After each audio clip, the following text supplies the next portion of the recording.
lights on when we glow. Ooh yeah, ooh yeah, fashion show.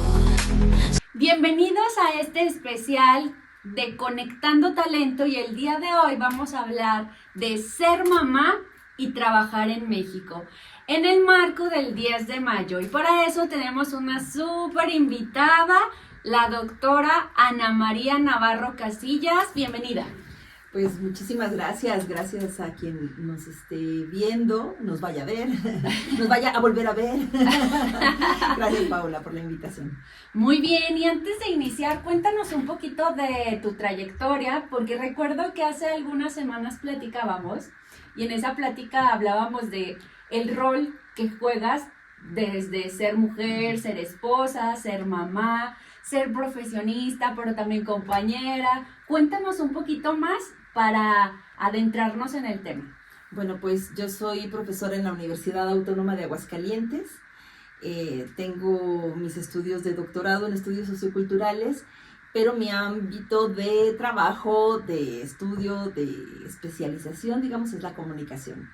Y estoy en la universidad desde 1999, o sea, ya tengo muchos años ahí, empecé muy jovencita y digamos que mi vida ha girado en torno al trabajo. Además empecé a trabajar desde muy joven, desde los 16 años empecé en el mercado laboral, empecé a trabajar en la Secretaría de la Reforma Agraria, en el Registro Agrario Nacional. A los 16 años ingreso, como te digo, al mercado laboral, y desde ahí he seguido trabajando. Con el paso del tiempo en mi vida, pues me convertí en madre, y sí tuve que tomar ciertas decisiones, como creo que todas las mujeres enfrentamos siempre decisiones a tomar, a valorar entre cuáles son nuestras, pues las cosas que más nos importan en determinado momento y qué privilegios o no tenemos para dejar pasar alguna oportunidad o aprovechar otras oportunidades o luchar por conseguir pues lo que uno quiere para nosotros mismos. No sé si eso te referías con mi trayectoria, pero... Sí, y además, tú por ahí ya nos compartiste un artículo muy padre que ustedes pueden consultar en el blog, porque es colaboradora de ahí del blog. En este artículo tú abordas desde cómo nació el festejo del 10 de mayo. Entonces, si tú ahorita lo quieres, pues, hacer algún señalamiento. Y también yo estaba leyendo que 7 de cada 10 mujeres que trabajan son madres. O sea, tenemos una cifra alta en cuanto a que, justo lo que decíamos, se cumplen varios roles. Y en este sentido también hay una estadística que dice que un 25% de las mujeres que llegan a ser madres deciden ya no trabajar. Entonces, ¿por qué te gustaría empezar? Desde el 10 de mayo, desde que hablemos estas estadísticas, porque me gustaría que fuera algo muy nutritivo. Sí, yo creo que podemos hablar de esta figura de ser madre, o sea, aprovechando la fecha, aprovechando el mes de mayo, y bueno, si usted lo ve en junio, pues también vendrá al caso porque es una figura que tenemos como sociedad muy presente. Todo el mundo provenimos de una madre, o sea, la figura de la madre está presente en todas las culturas porque provenimos de una mujer que nos gestó. Pero ciertamente para los mexicanos tenemos una construcción de lo que significa ser madre como muy arraigada.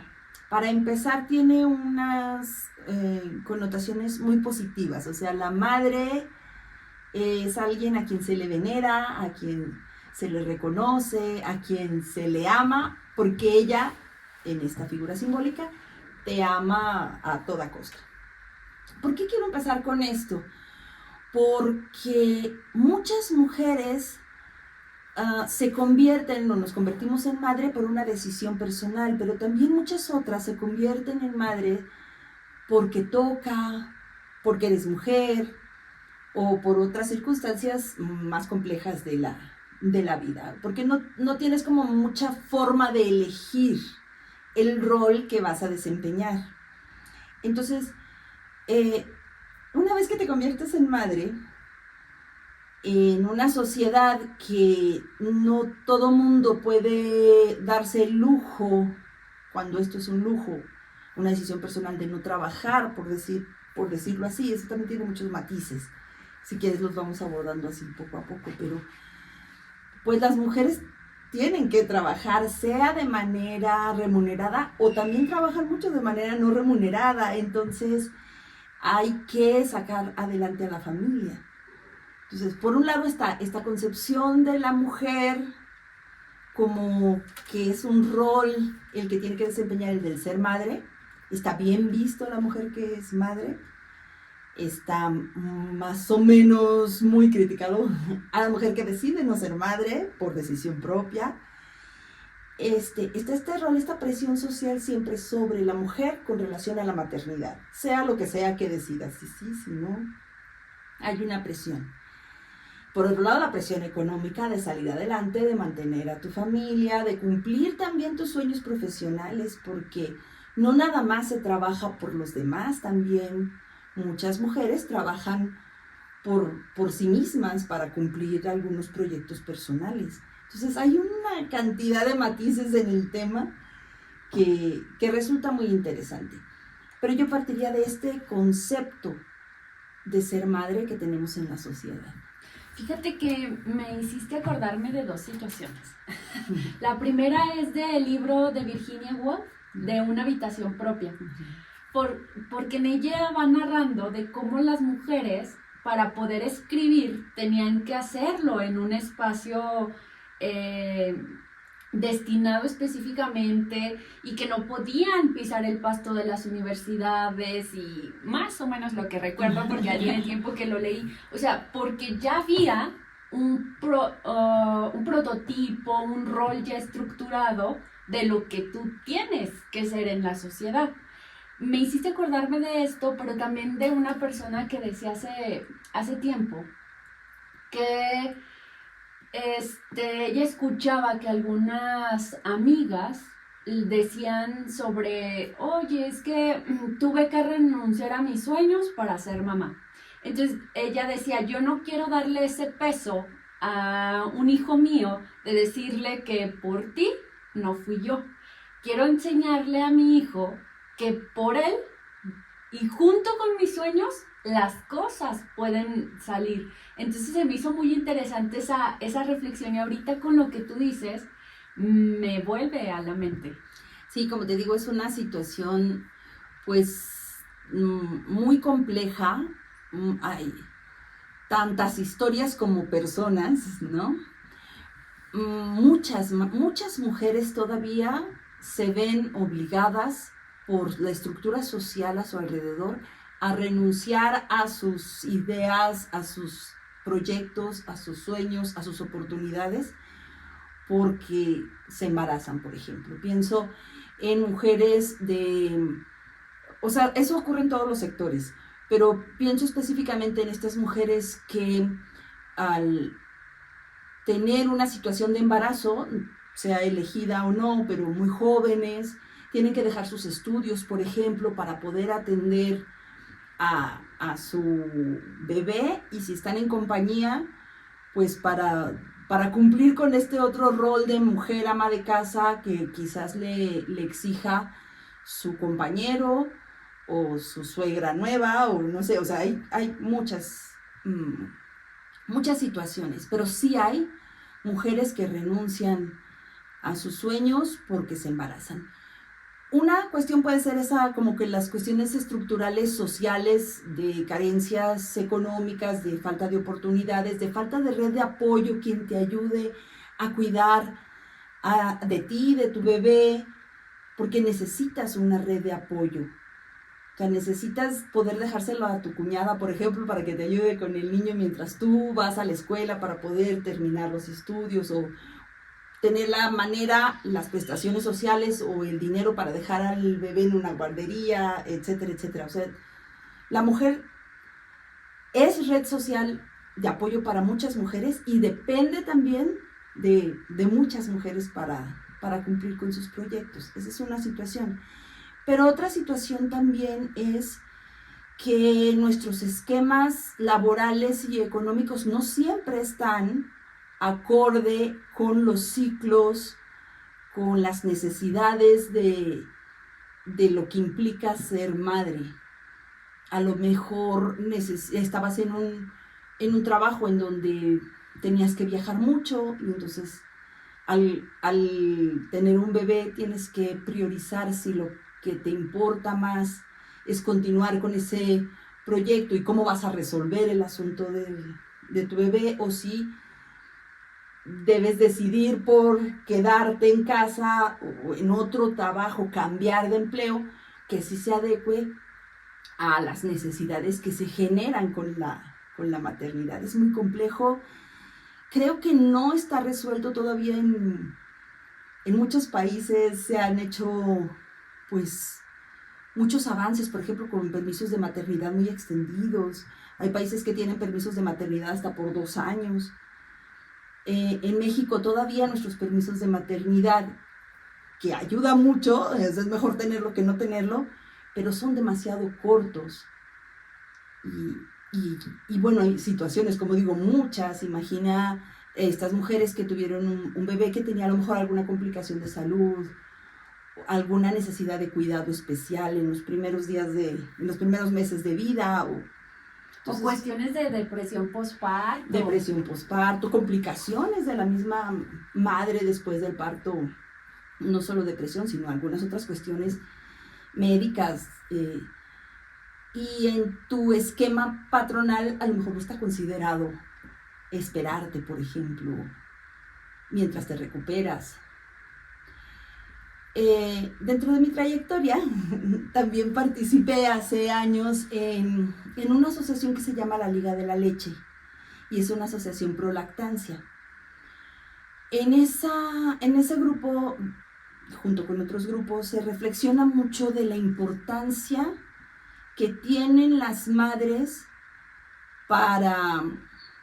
o sea, de este cuidado, de esta relación madre-hijo, que muchas veces se desvincula, se deshumaniza, por decirlo de alguna manera. A ti te exigen, bueno, tú ya tuviste tu niño, ve a hacer lo que tengas que hacer, pero regresas al trabajo y a los 40 días tú ya tienes que estar como si nada hubiera pasado, porque aquí tienes que cumplir tu horario tal.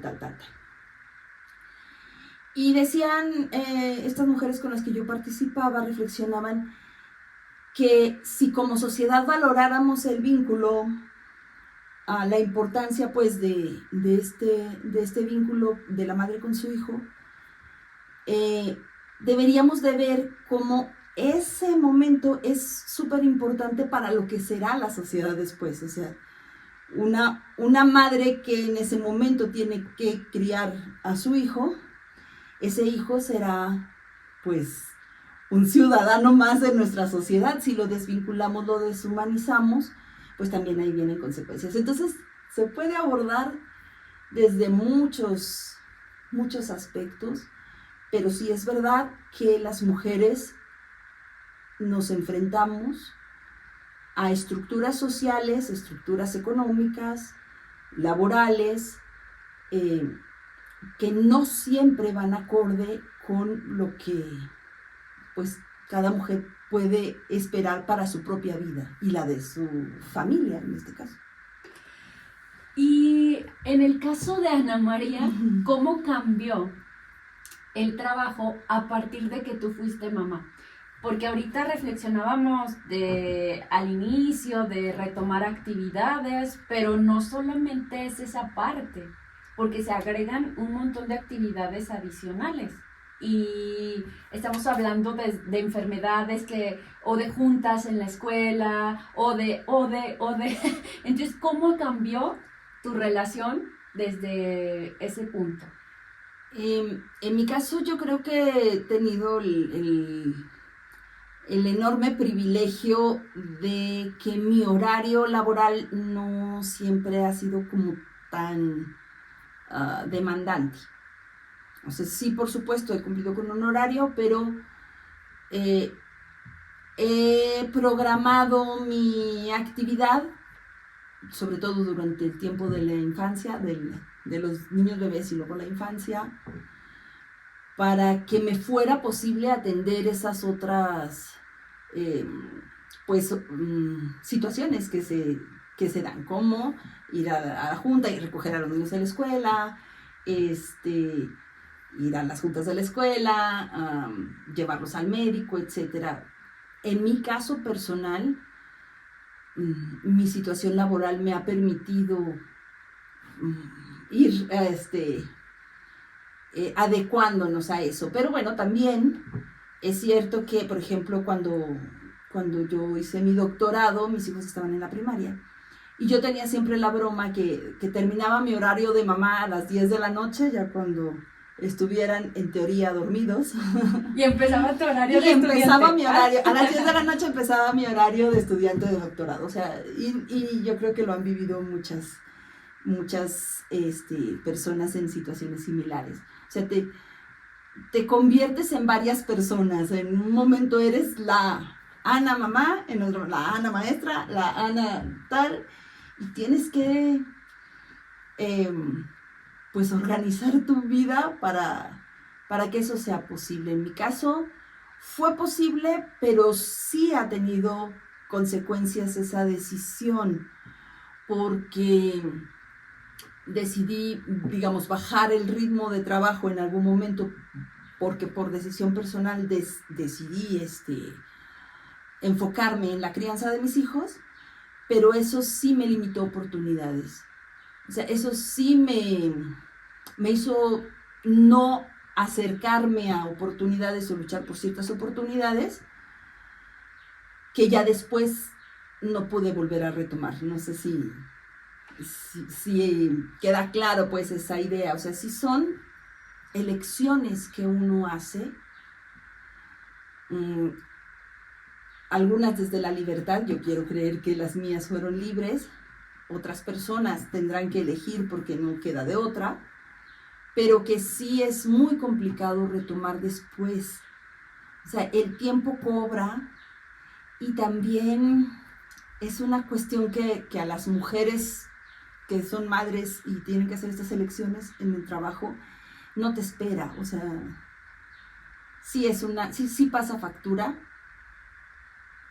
Ya el tiempo va diciendo si uno está contento con eso y es consecuente con sus decisiones, al ver pues a tus hijos tomar sus rumbos, y uno se siente orgulloso de lo que hizo. Pero sí es mi caso, que me pregunto qué hubiera pasado si no hubiera dejado pasar tal o cual oportunidad y hubiera solucionado la vida de otra forma.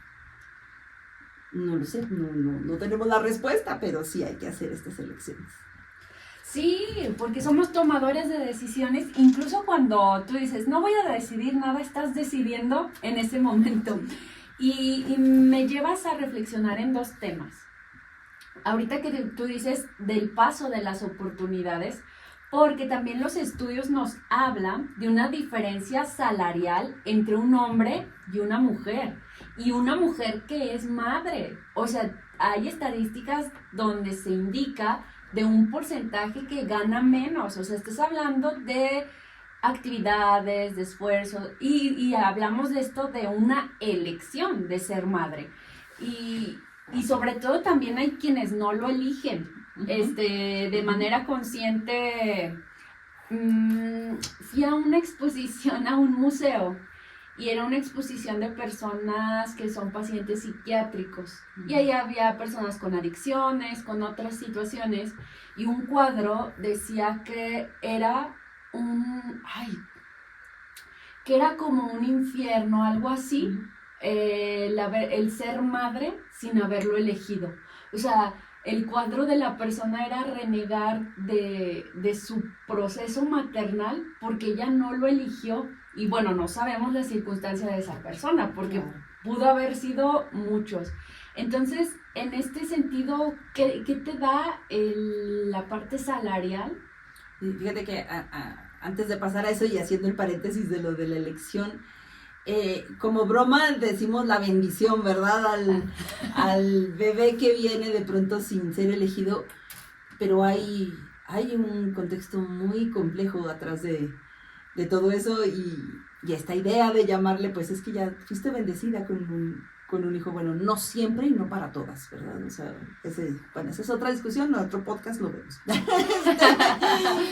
Pero en la cuestión salarial es una realidad que todavía hay diferencias salariales, pero también fíjate que pasa que cuando, aunque ganes lo mismo que el varón, digamos, la mujer, madre o no, está más enfocada a las labores de cuidado, o sea de los hijos o de los padres o de otras personas a tu alrededor, la labor del cuidado.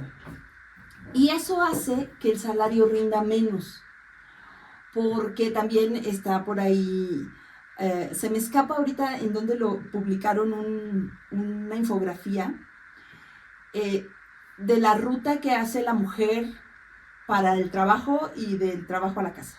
Entonces, la mujer, entiéndase en general, ¿no? O sea, hablando estadísticamente del número de mujeres que primero tiene que pasar a la escuela a dejar al hijo, luego pasa a ver cómo amaneció la mamá y luego ya llega al trabajo, luego de regreso al trabajo pasa al súper por las cosas, pasa a tal lado a recoger la lavandería o lo que sea y luego llega a su casa. El recorrido, cuando el hombre estadísticamente va de la casa al trabajo, del trabajo a la casa, o sea, este recorrido de cuidado que hacen las mujeres hace que lo que ganas se vaya disminuyendo también, o sea, no, por eso no rinde igual, aunque sea un salario igual, no rinde igual a la mujer que se dedica a estas actividades de cuidado, como al hombre que no está enfocado en esa situación. Entonces eso también es un asunto, sean madres o no, y eso cuando no hay diferencias salariales. Pero también somos las mejores pagadoras, porque me tocó ir a una conferencia con Muhammad Yunus, que fue un premio Nobel, y me parece que su trabajo es en la India, no recuerdo bien, pero él es perseguido también por esto.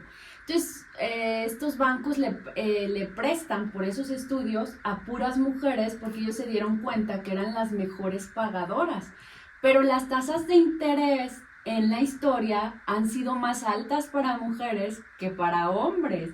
Entonces, imagínate tú, una madre soltera que tiene a sus hijos con una tasa de interés más alto, con el recorrido que tú comentas, el cómo le logra tener una estabilidad financiera. Sí, también por ahí comercial, en la otra entrada de blog de Paola, hablábamos de cómo también a las mujeres se les presta menos, o sea, a una tasa de interés más alta, pero se le confía menos en lo financiero a una mujer en negocios. Estas mujeres emprendedoras o que inician un negocio batallan más para que financieramente se les confíe recurso en comparación con los varones. Entonces, o sea, nada más es más interés, sino que además es menos préstamo y es complicado. Además de lo del salarial y lo del cuidado, estoy hablando en términos de eso, de una ley laboral y de un salario, pero las mujeres también son las que generan un montón de recursos, o sea, para sí mismas y sus familias, sin que necesariamente se les reconozca. O sea, la mujer que vende, no sé, cosméticos, por ejemplo, la mujer que colabora con otras mujeres haciendo alguna cuestión para generar formas de mantenerse a sí mismas y a sus familias, a sus hijos. Y muchas veces eso no se reconoce. O sea, hay familias en donde, por decir, en esta constitución, en esta idea tradicional del hombre como proveedor, que el hombre que trabaja en un lugar asalariado cree que es el principal proveedor de la casa, cuando la mujer quizás no tiene un trabajo remunerado. Digamos que vende cena. Ajá. O les no sé, prepara lonches para los niños también de sus amigas y se los vende. O sea, son estrategias que las mujeres hacen. Y el hombre de la casa, estoy hablando de manera muy general, no siempre reconoce esas entradas de dinero. A lo mejor la misma mujer no se las deja ver tampoco porque son sus estrategias para poder conseguir alguna cuestión que ella necesite o desee, ¿no? Fíjate que me acabas de recordarlo de una plática en una reunión hace algunos días, que hablaban que el dinero es de energía masculina y que las mujeres que tenían dinero tenían mucha energía masculina. Entonces yo me preguntaba dije, es que ¿por qué dices que el dinero tiene una energía masculina? O sea, ¿dónde? Como ¿por qué es de hombre o por qué no es de mujer? Porque muchos años las mujeres, pues sí, el proveedor de la casa es el hombre, pero la administradora, la que ha logrado que la construcción y que se lleva, ha sido la mujer. Pero me hiciste recordar esto de la energía femenina y masculina del dinero. Y yo así les preguntaba, ¿y dónde dice? ¿Y por qué? No crean esas cosas. Finalmente, insisto, son concepciones simbólicas que sí han hecho mucho daño. O sea, sí hacen daño porque se relega a unos a un papel y a otros otro papel. O sea, ha hecho daño para todo mundo el que se determine que como tú eres el hombre, tú tienes que proveer, y como tú eres la mujer, pues tienes que conformarte con lo que el hombre provee, por ejemplo. Pero al mismo tiempo, de ti depende que todo funcione en la familia. Y pues como la Bartola, ¿no? O sea, como la canción de Chava Flores. ¿Cómo? ¿No te acuerdas de la canción de Chava Flores de la Bartola? Y te dejo estos 2 pesos. Ah, ya. Pagas la renta, el teléfono, la luz, y luego lo que sobra, pues ahí te compras algo bonito. Ya. Entonces, ¿cómo le han hecho las mujeres a lo largo de la historia? Pues han creado sus estrategias. Y en esas estrategias, vuelvo a lo de la red de apoyo, la red que tienes con otras mujeres ha sido también fundamental. Y es fundamental en la crianza, en sacar adelante a tus hijos, pero también en las oportunidades laborales. Oye, Anita, y antes de ser mamá, ¿tú tenías alguna idea del trabajo y la maternidad que al ser ya haya cambiado o se haya reforzado? O sea, ¿cuál fue tu proceso ahí?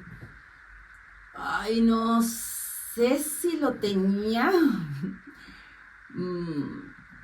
Porque antes de ser mamá, si bien sí quería ser mamá, pero no lo veía tan claro como en qué momento. Pensaba que sería algo que en algún momento decidiría, y así fue.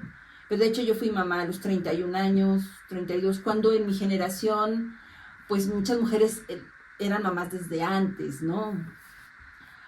Digo, en mi generación y en mi círculo contextual. Entonces creo que yo ya fui una mamá con cierta madurez para quererlo y para afrontarlo. Pero yo creo que la maternidad es una de esas cosas que no te puedes imaginar desde antes y que vas, no sé, inventándote y resolviendo en el momento. No se puede estar, yo creo que no se puede estar preparado para la maternidad, bueno, no al 100%, porque, bueno, pues, y la maternidad y la vida, o sea, la vida... Sí, en general... Te va sorprendiendo y vas teniendo que sortear lo que viene. Yo creo que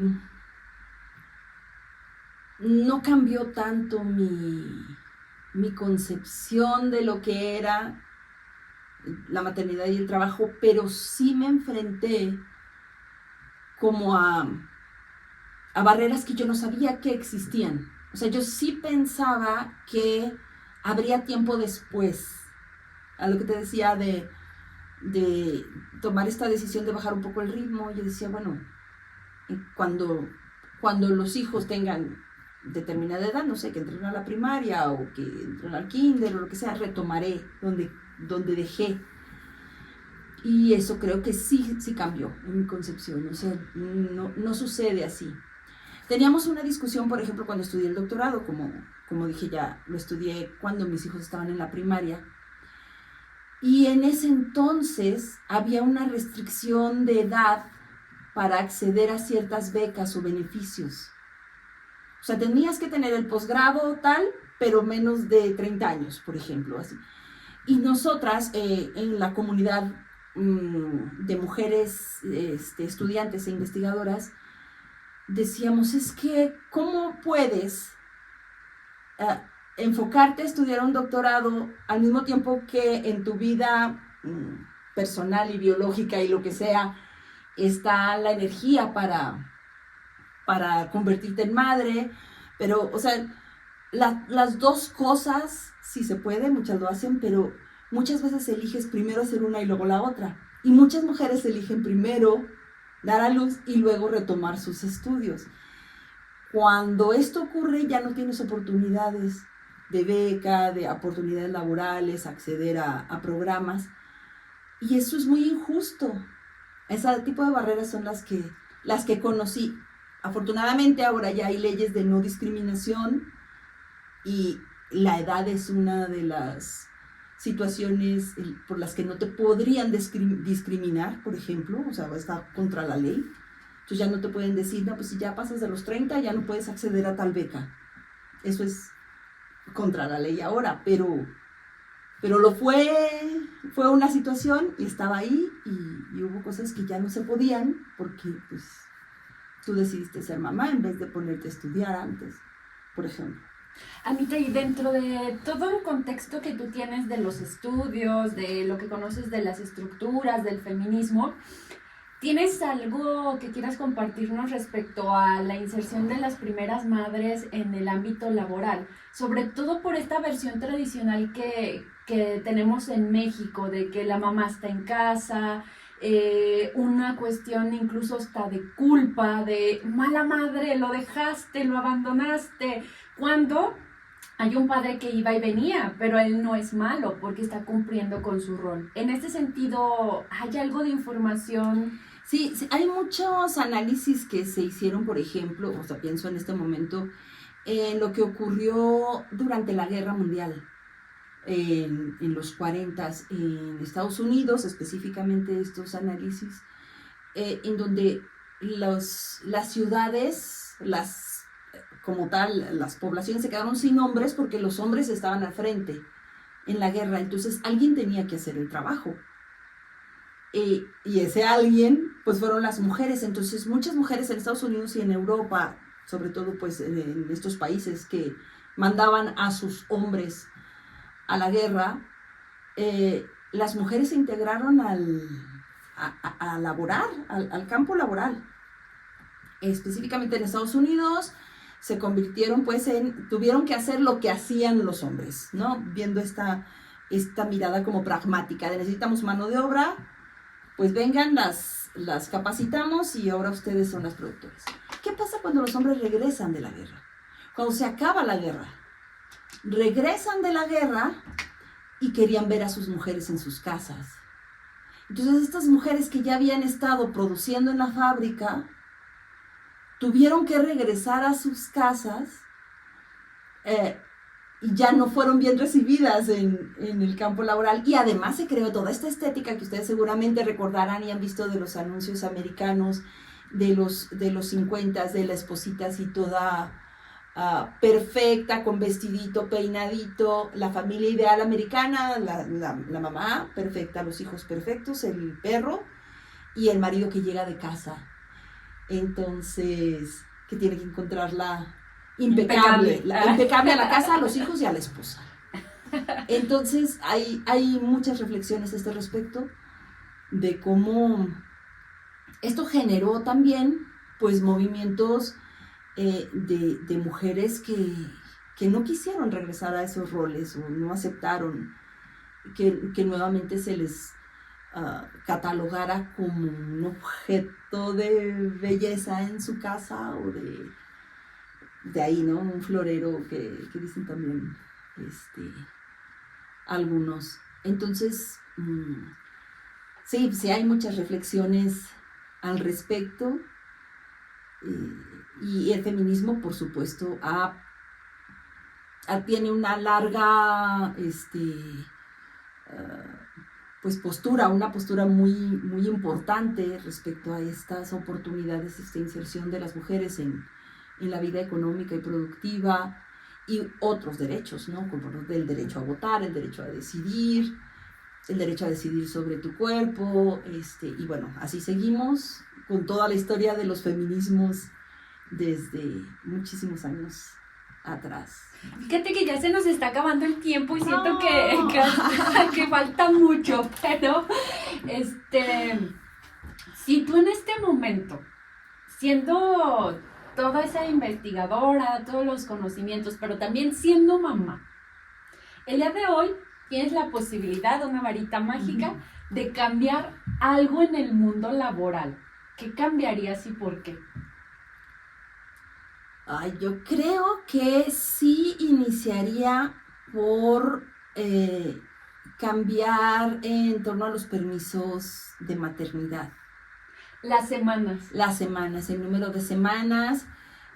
También, y sé que hay iniciativas muy interesantes del permiso laboral a los padres también, como parte del apoyo a la maternidad. Estará debatido seguramente por algunos, pero yo creo que esa inversión de tiempo es necesaria cuando eres mamá, porque tu mente pudo haber dejado al bebé en la guardería a los 30 días, pero tu mente probablemente sigue ahí con tu bebé y no das todo en el trabajo, o a lo mejor, sí, no sé, o sea, yo creo que cambiaría esos esquemas de permisos laborales. Afortunadamente también ya hay algunos esquemas de lactancia, ya hay leyes que exigen a los patrones tener un espacio donde las mamás puedan, pues por lo menos extraer la leche para después dársela al bebé.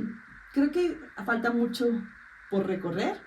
Y bueno, por supuesto, la paridad salarial, a igual trabajo, igual salario, y para empezar, o sea...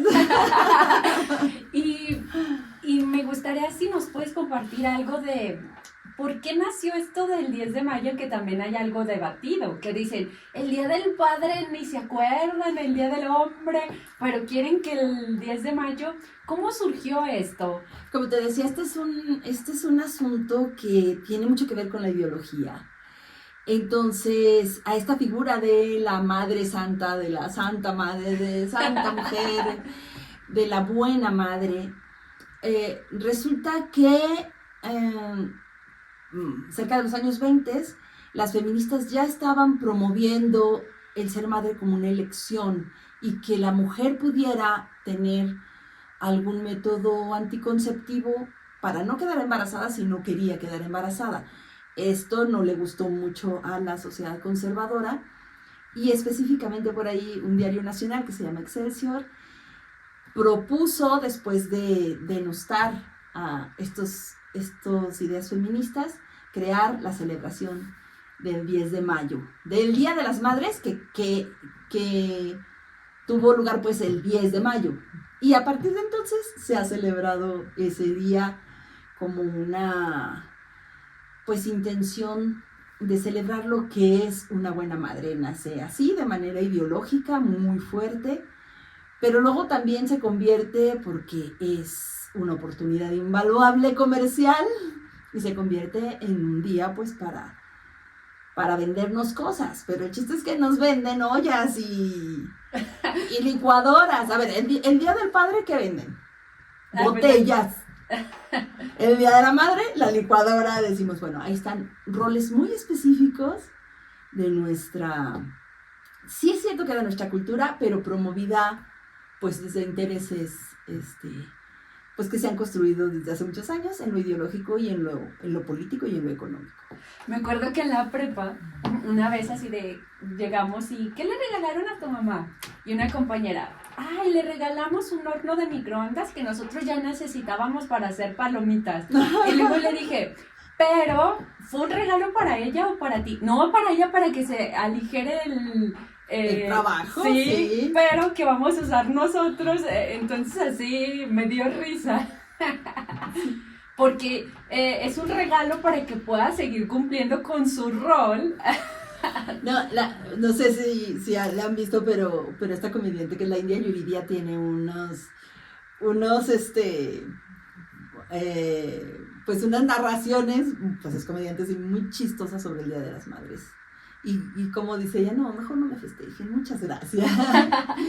Muy bien, Anita, pues me gustaría ver si hay alguna información, algo en específico que nos quisieras compartir y yo no lo haya preguntado y sea relevante en cuanto a tu experiencia, en cuanto a información de datos, de lo que tú conoces al respecto de esto de ser mamá y trabajar en México. Yo creo que lo principal siempre es la información.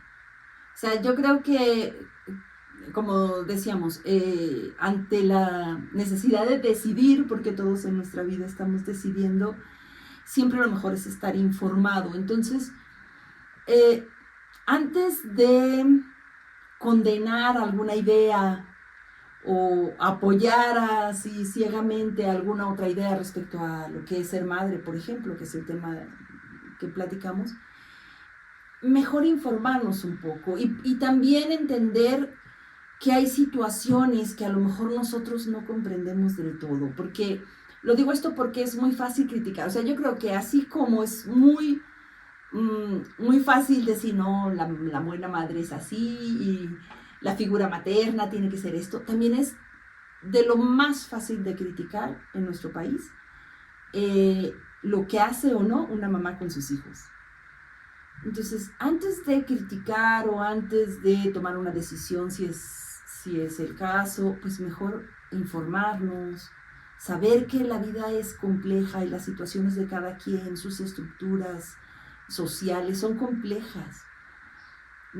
Y bueno, no vayan a decir también, es que no quieren que celebremos a las mamás. ¡Celebren a sus mamás! Por supuesto que sí. Pero trabajemos todos por condiciones mejores para todos, mamás o no mamás. Sí, pues Anita, agradecerte el tiempo. Ha sido un enorme placer, gusto escucharte, tener esta conversación. Ojalá que sean más. Y no sé si haya algo final que quieras compartir antes de irnos. No, pues nada, agradecerte mucho estos espacios, yo fascinada, encantada de la vida, pero bueno, pues sobre todo agradecer a quien ya llegó hasta este punto del video, y bueno, creo que todos estamos aquí para poner una parte de nuestra intención y nuestro trabajo a favor de los demás. Entonces, pues tú con lo que haces aquí ya tienes tus muchos granitos de arena para generar reflexión, para dar información. Entonces, pues te agradezco mucho el espacio. Muchísimas gracias y nos vemos en la próxima. Lights on.